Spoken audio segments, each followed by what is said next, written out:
नमस्कार. आता आपण पाहत आहोत श्री वराह पुराण कथाभाग 19 आणि वराह स्तोत्रातलं एक एक कडवं आपण घेत जाऊया.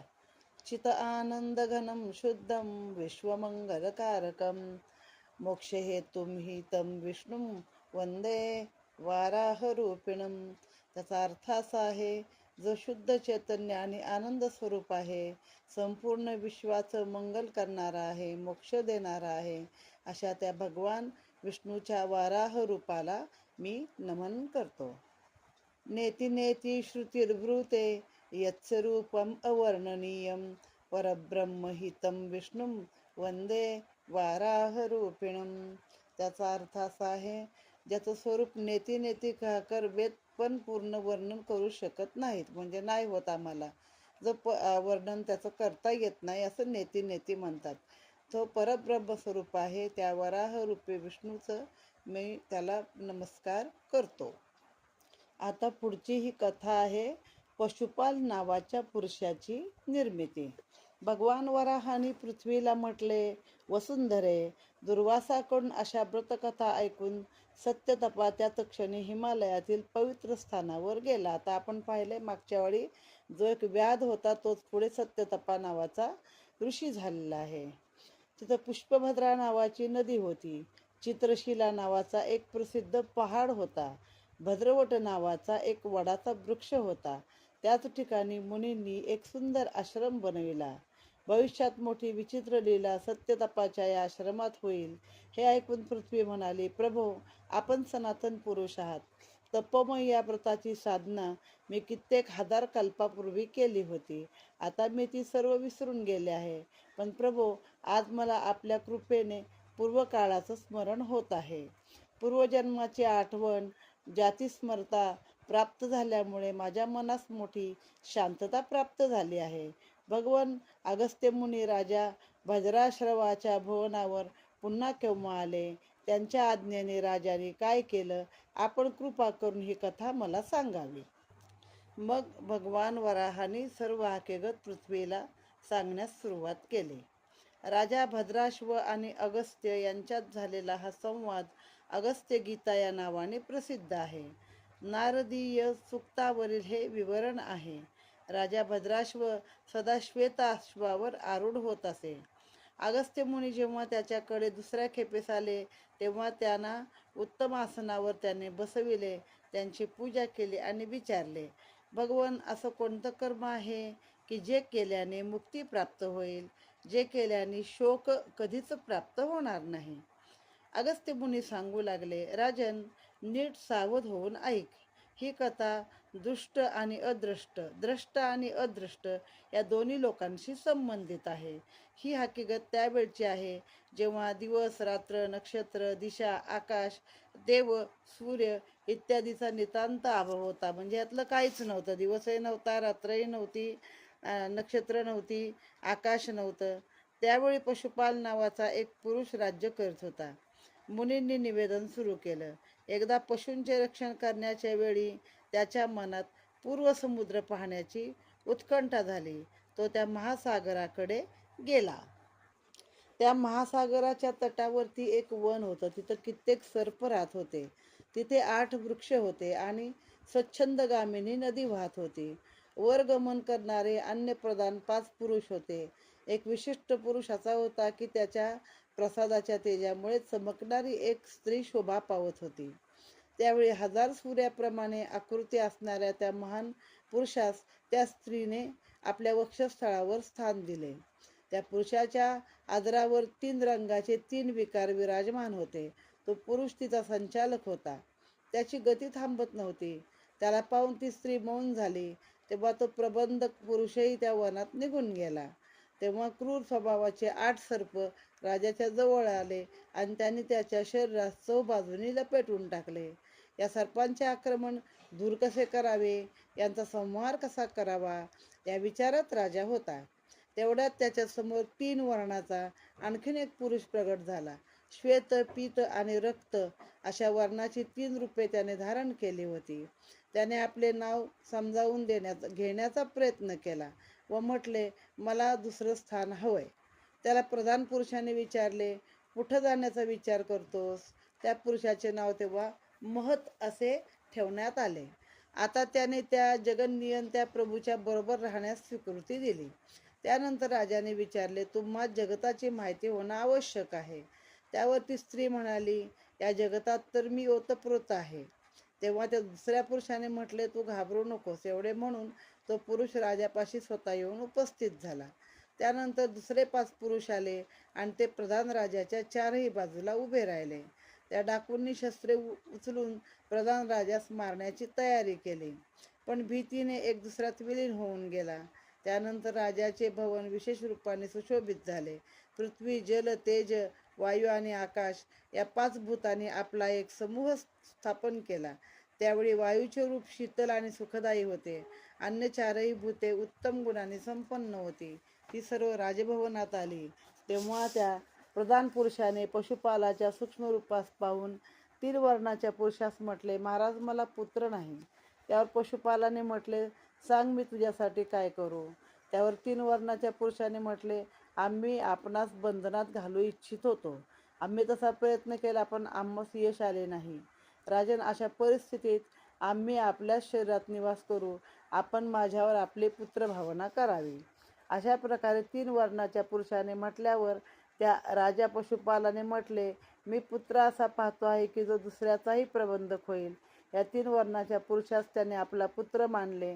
त्याच्या संबंधी मनात त्याने आसक्ती धारण केली. या अध्यायातलं कथन मलाच बऱ्यापैकी कळलेलं नाहीये, पण मागच्या आपण अध्यायात वाचलंय बघा. 3 रंगाचा पुरुष आहे. निळा, पांढरा आणि लाल होता. तो जरा वेगळा होता थोडा. ह्याचा रंग पिवळा आहे. तर पिवळा म्हणजे विष्णू आहे, पांढरा म्हणजे शंकर आहे आणि रक्त लाल रंगाचा आहे तो ब्रह्मा आहे.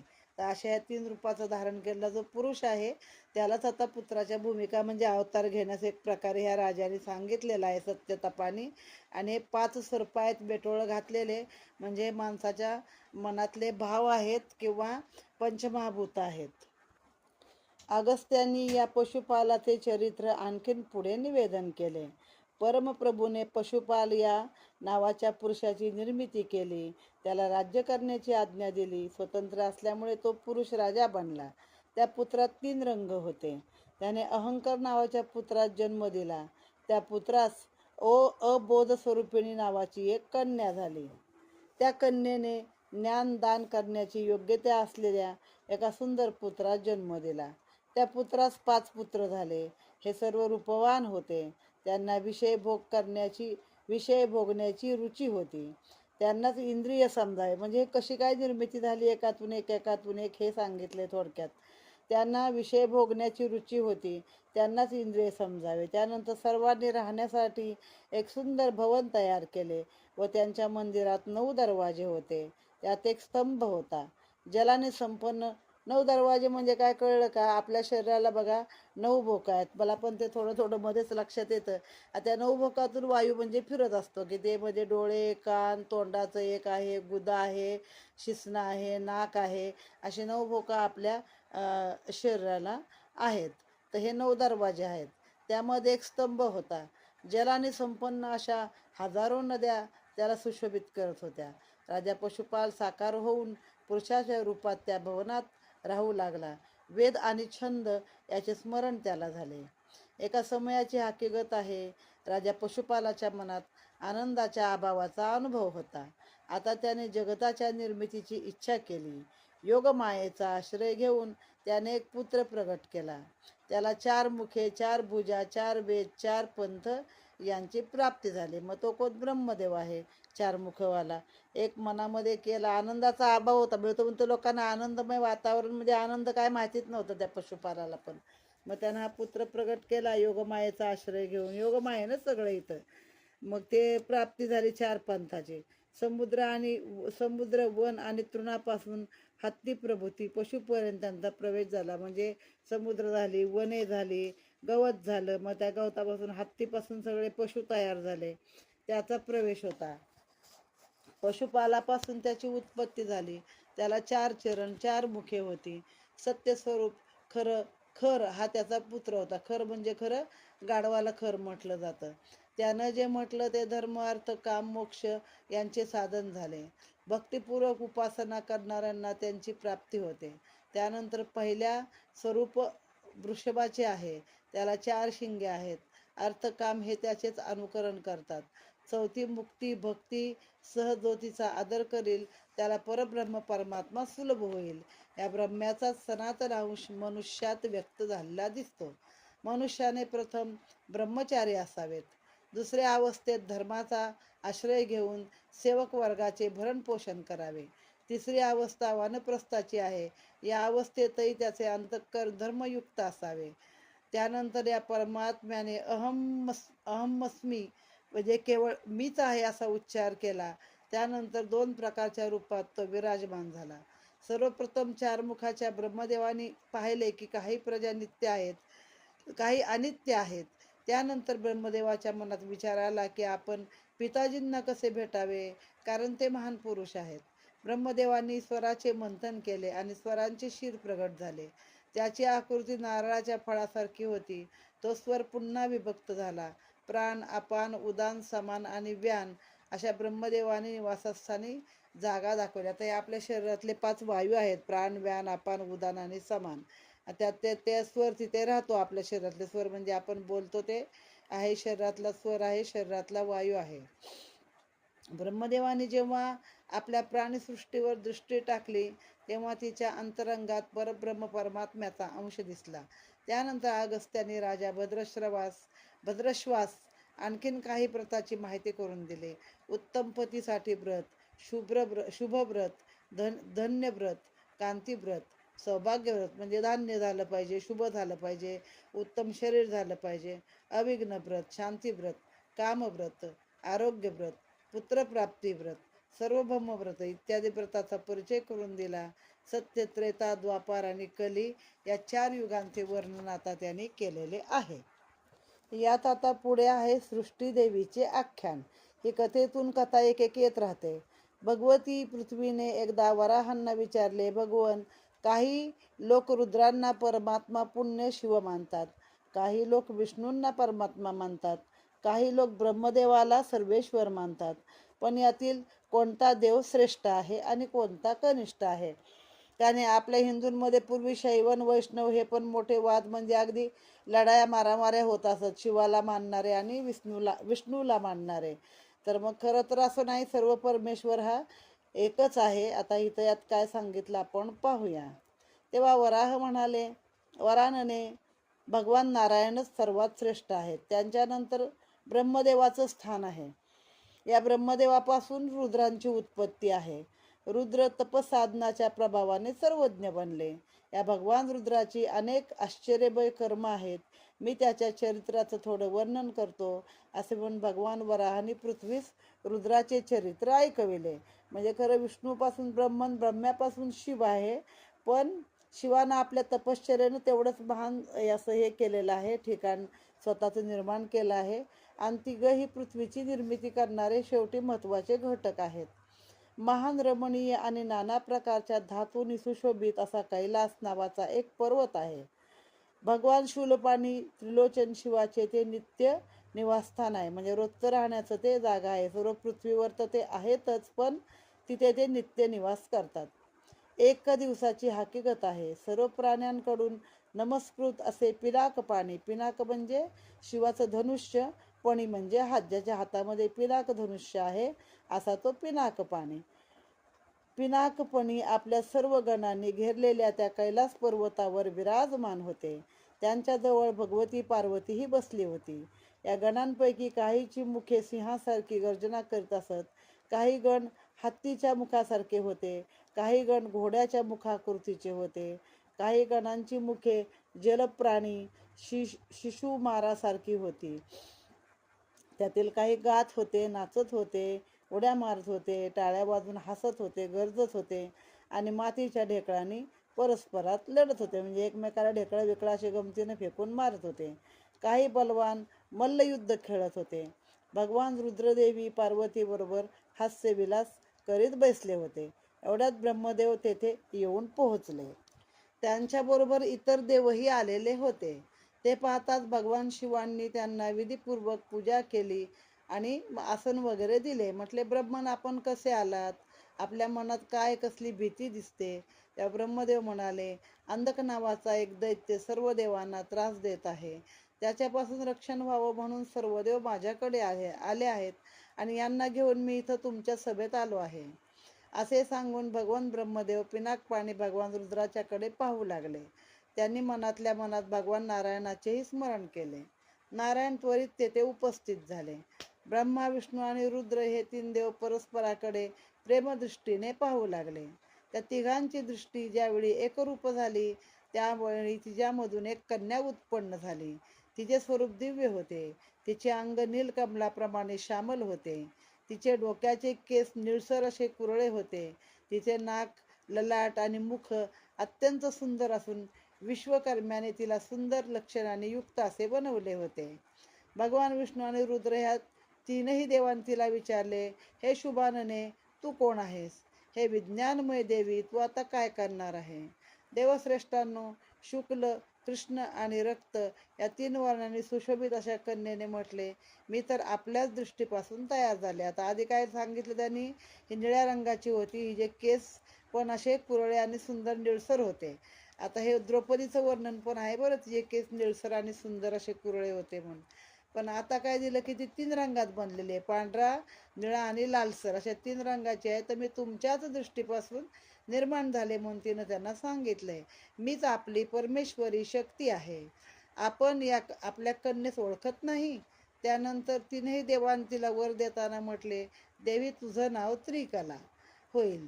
तू विश्वाचं सदा रक्षण करशील. महाभागे गुणांना अनुसरून आणखीनही अनेक तुझी नावं होतील. त्या सर्व नावांना सर्व कार्य करण्याची शक्ती राहील. सुंदर मुखाच्या देवी तुझ्या तीन वर्णाच्या तीन मूर्ती तयार होतील. मग आपण महादेवी, महाकाली, महासरस्वती म्हणतो ना, त्या आता ह्या आहेत. हे देवांनी असे म्हटल्यावर त्या कुमारीने श्वेत, रक्त आणि श्यामल रंगाने युक्त अशी आपली तीन शरीरे बनविले. ब्रह्मदेवाच्या अंशापासून ब्राह्मी सरस्वती नावाची मंगलमयी सौम्य रूपिणी शक्ती उत्पन्न झाली. ही प्रतिसृष्टी करते. सूक्ष्म भाग सुंदर रूप आणि लाल रंगाची होती. दुसरी कन्या कुठली? वैष्णवी. पहिली झाली ब्राह्मी, लाल रंगाची आहे. दुसरी कन्या आहे वैष्णवी. तिच्या हातात शंख चक्र शोभत होते. ती विष्णूंची कला होती. ती अखिल विश्वाचे पालन करत होती. तिला विष्णू मायाही म्हणतात. काळ्या रंगाने शोभणारी जी रुद्राची शक्ती आहे, तिच्या हातामध्ये त्रिशूल होते. तिचे दात मोठे विक्राळ होते. ती जगाचा संहार करणारी रुद्राणी होती. ब्रह्मदेवापासून प्रगट झालेली श्वेतवर्णाची कन्या विभावरी या नावाची होती. त्या कुमारीचे नेत्र फुललेल्या कमळाप्रमाणे होते. सर्वज्ञता प्राप्त करण्यासाठी ती श्वेतगिरीवर तपस्या करण्यासाठी निघून गेली. तेथे पोहोचून तिने उग्र तपश्चर्येस प्रारंभ केला. भगवान विष्णूच्या अंशापासून निर्माण झालेली ही दुसरी कन्या देखील अत्यंत कठोर तपस्या करण्यासाठी मंदराचल पर्वतावरती गेली. तिसरी श्यामल वर्णाची जी कन्या आहे, तिला तपस्या करण्यासाठी निलगिरी नावाच्या पर्वतावर गेले. शंकर मुळात पांढऱ्या शुभ्र रंगाचा आहे म्हणून कर्पूर गौरम कर्णावतारम म्हणतो आपण. म्हणजे कापरासारखा पांढरा शुभ्र ज्याचा रंग आहे तो शंकर. निळ्या रंगाचा विष्णू आहे आणि लाल रंगाची ती ब्रह्म्याची ब्रह्माणी आहे. ही वैष्णवी, ब्रह्माणी आणि रुद्राणी अशा या झाल्या.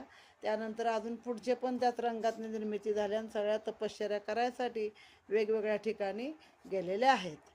काही काळानंतर प्रजापती ब्रह्मदेव यांनी प्रजेची निर्मिती करण्यासाठी तत्पर झाले, परंतु प्रयत्न करूनही त्यांना प्रजेची काही वृद्धी करता आली नाही. तेव्हा त्यांनी मनात विचार केले की आपली प्रजा का वाढत नाही. ब्रह्मदेवाने योगाभ्यासाच्या साहाय्याने ध्यान केले. तेव्हा श्वेत पर्वतावर असलेली सृष्टी कुमारी तपस्या करत असल्याचे त्यांच्या ध्यानात आले. तपस्येच्या प्रभावाने तिचे सर्व पाप दग्ध झाले होते. ब्रह्मदेव कमलासनात नेत्र असलेल्या त्या कमलासमान नेत्र असलेल्या त्या कुमारिकेजवळ गेले.